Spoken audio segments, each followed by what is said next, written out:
On the hot seat, I got Pittman and Mark Stoops this year.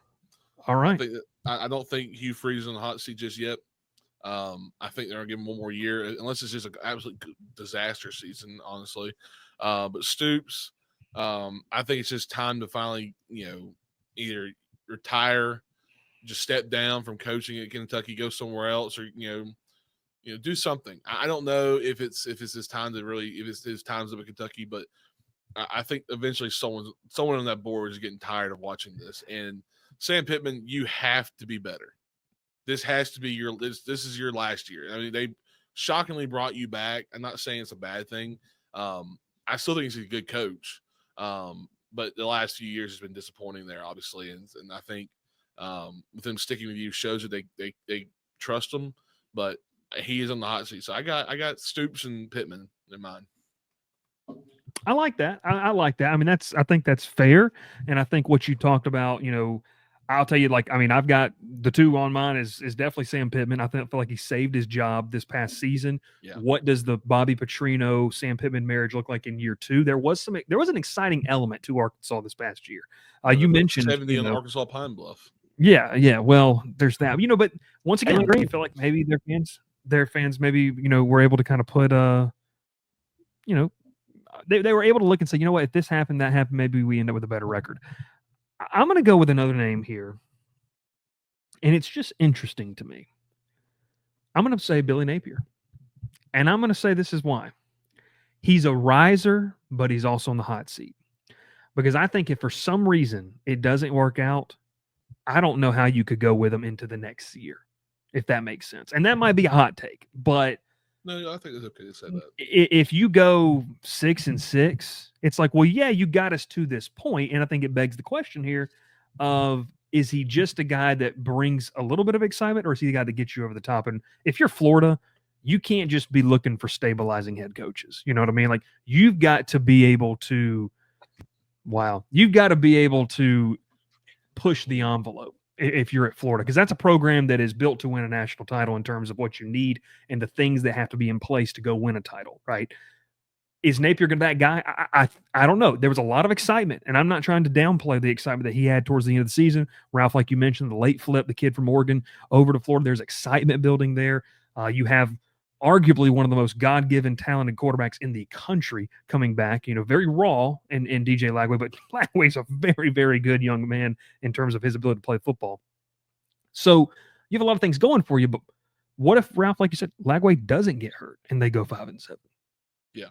Then you enter a time period where it's like you kind of have to take advantage of the talent you do have, and you can't waste it with a coach that's just kind of like, And before I throw it over to Will, and Will, if your mic's still messed up, maybe we just switch it over to your computer mic. I don't know. Yeah, it's still messed up. We already know what his answer is. I'll say this, and then I'll ask Will some yes or no questions. How about this? I think another program in a similar sense to what Florida is in is Hugh Freeze and Auburn, because there's talent to be had on Auburn's roster, right? Like, we can all agree on that. It feels like it's a team that's a quarterback away from being 8 wins, at least. That's bare minimum. The issue is with this, though, is that if you're Auburn and you go 5-7 this year, you got to go get the hottest G5 coach in the country, John Sumrall. We've all kind of joked about it. Or, and Will, it sounds like it's better, so I'll hand it to you. Or you got to make some type of move, because you can't waste what Freeze has built. He just might not be the guy to lead it there. And that's kind of where I feel like Auburn is, and that's why it's an interesting season, because if you go 6-6, are you kind of like, you know what? Like, it's another underachieving year. We need to make a move, and we need to get this guy in here now so he can keep the guys that are talented and can keep the recruiting momentum going.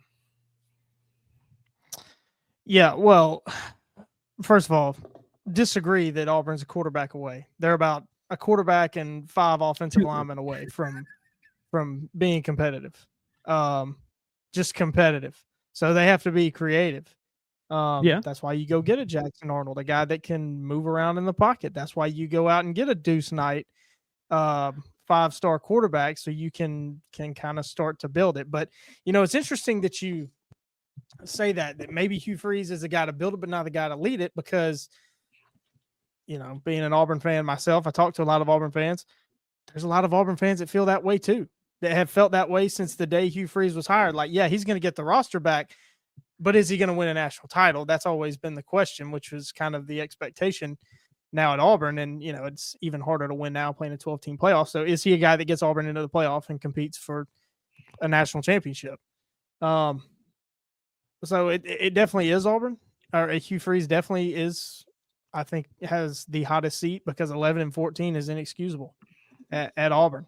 And especially to go 5-7 last year with a better roster on paper than you had in year one when you went 6-6 and made a bowl game. Pete agrees. Pete is just as passionate that Hugh Freeze is on the hot seat and Hugh Freeze is in trouble. So you got to win games, and I don't know if you pull the trigger on Hugh Freeze, but I think you certainly ratchet up the pressure on him to be like, hey, you need to go get somebody that can run this offense. Don't, because all you've done on offense is hire yes men, to put it bluntly. He's hired yes men on the offensive side of the ball that know what he wants to do, which is good and fine. But these aren't guys that have ever moved the needle in major college football. And look, I mean, obviously the news that came out, you re-up DJ Durkin to some historic type of money at the DC level. We're seeing that market just kind of skyrocket with a lot of DC moves, this past off season, or this cycle, I should say. But to your point, I just wonder what the breaking point is for Auburn. Like, at what point do you say, this guy can recruit? Like, he can sit in at a kid's house in front of his parents, and they can get the deal done. The problem is when we get them into the facility in the field, it's not translating. You need a ball coach, and man, there is one down in New Orleans that he knows how to coach some football, and I just would love to recruit good too. Yeah, and you know what? If you recruit good and you play good, I think the Eagle flies good. That's the biggest question. Did the Eagle fly good? That's all we're worried about. I like it. No, that's the good stuff. That's good stuff. Ralph, Johnny Reed says, I'm a UL grad. Parker may run Troy into the ground. Good God. That is we've already had one soapbox. May? But Johnny also says Auburn needs to be better. Too much counting on it. And I agree. Just, I think let's avoid I'm not getting to that tonight. Yeah. Dr. Bob says, just give Dr. Bob a conference title and a playoff appearance before Summerall leaves. Hey, beat Memphis and you'd already have it. Oh, yeah, for real. Just saying. Beat Memphis. Just saying.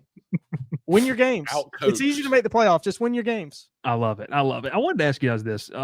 Is there anybody else, like anyone have another name that they're kind of looking at, like could be on the hot seat? I mean, Billy Napier's a stretch. Kalen DeBoer. Yes. Talk about it. I want to hear it. Kalen DeBoer. I mean, there's speak your mind. Several, Alabama fans that, against my better judgment, I do speak to, and they're certainly not happy with year one of Kalen DeBoer. So they're looking for big changes quickly. Ryan gets Ryan Grubb, who he wanted to bring with him initially from Washington, but ended up getting the offensive coordinator job for the Seattle Seahawks. That didn't turn out well for him. Now he's going to come back down and be with DeBoer at Alabama. So big expectations at Alabama, which is no surprise. But, he got his guy, his number one choice at offensive coordinator. If that offense isn't better, Alabama could be looking in another direction, even for a head coach.